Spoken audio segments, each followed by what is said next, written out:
Selamat pagi pemirsa, selamat bergabung kembali bersama saya Ratri Wahyuningsih dalam berita terkini.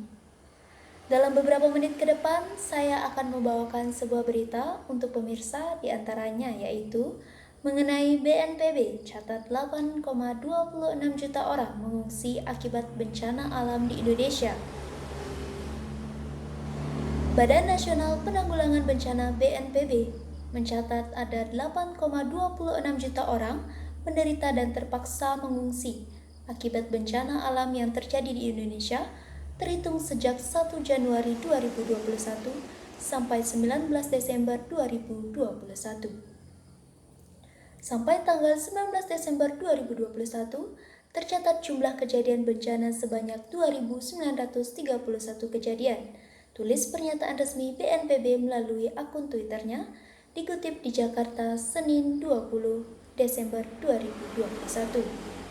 Selain mengakibatkan jutaan orang menderita dan mengungsi, ribuan bencana tersebut juga menyebabkan 654 orang meninggal dunia, 93 orang hilang, dan 14.105 orang mengalami luka-luka.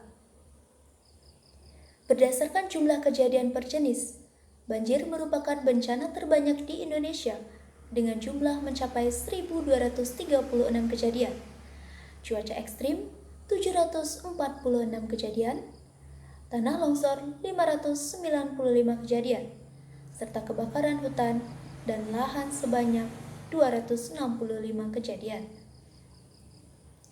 Kemudian terdapat pula gelombang pasang dan abrasi sebanyak 43 kejadian, gempa bumi 31 kejadian, kekeringan 15 kejadian, dan erupsi gunung api sebanyak 1 kejadian.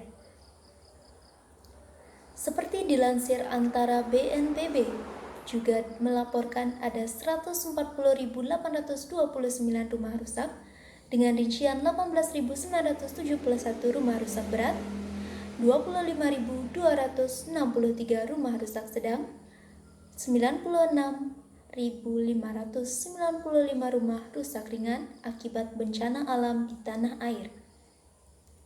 Selain itu, sebanyak 3.670 fasilitas publik mengalami kerusakan yang meliputi 1.482 fasilitas pendidikan, 1.834 fasilitas peribadatan, dan 354 fasilitas kesehatan. Kemudian terdapat pula 504 kantor dan 417 jembatan rusak. Sebelumnya, pada Selasa 14 Desember 2021, Ketua DPR RI Puan Maharani meminta pemerintah untuk siaga dan sigap dalam melakukan tanggap darurat terkait bencana alam yang terjadi di Indonesia. Dia meminta pemerintah bersama instansi lainnya merencanakan dengan seksama penanganan terhadap risiko terjadinya bencana untuk meminimalisasi timbulnya korban, kerugian, dan kerusakan.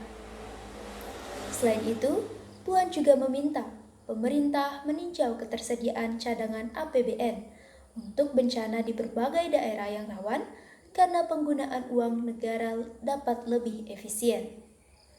Pemirsa, informasi tadi sekaligus menutup perjumpaan kita kali ini. Saya, Ratri Wahyuningsih, beserta kerabat kerja yang bertugas, mengucapkan terima kasih atas perhatian Anda. Selamat pagi dan selamat beraktivitas.